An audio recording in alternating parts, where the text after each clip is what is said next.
Welcome to Geetha screen life.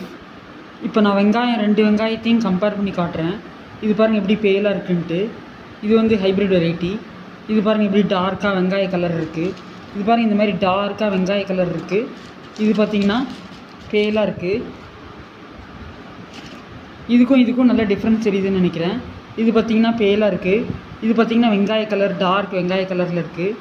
So இந்த மாதிரி நாட்டு வெங்காயமாக பார்த்து வாங்கினீங்கன்னா தொளிச்சிங்கன்னா கூட உள்ளே வந்து நல்ல வெங்காய கலரில் பிங்க் இருக்கும். இது பார்த்திங்கன்னா ஹைப்ரிட் வெரைட்டி வெள்ளையாக இருக்கும். இந்த மாதிரி ஹைப்ரிட் வெரைட்டி வாங்கினீங்கன்னா குழம்பு ரசம்லாம் டேஸ்ட் வராது, குழம்புலாம் டேஸ்ட் வராது. இந்த மாதிரி நாட்டு வெங்காயம் இந்த மாதிரி நல்ல டார்க் கலராக இருக்கிறத பார்த்து மார்க்கெட்டில் சர்ச் பண்ணி வாங்கணும். நாட்டு வெங்காயம்னு கேட்டிங்கன்னா இதை கொடுப்பாங்க, ஹைப்ரிட்னு கேட்டிங்கன்னா இதை கொடுப்பாங்க. ஸோ நாட்டு வெங்காயம் போட்டிங்கன்னா தான் சமையல் வந்து டேஸ்ட்டாக இருக்கும். இது நாட்டு வெங்காயமாக செக் பண்ணி பார்த்து வாங்கணும். அது மாதிரி மார்க்கெட்டுக்கு போனீங்கனாலும் இந்த மாதிரி நாட்டு வெங்காயம் இருக்கிறத பார்த்து வாங்குங்க. இதான் என்னோடய எக்ஸ்பீரியன்ஸ் ஷேர் பண்ணலான்னு நினைக்கிறேன். தேங்க்யூ ஃபார் வாட்சிங். Take care, stay healthy and be happy.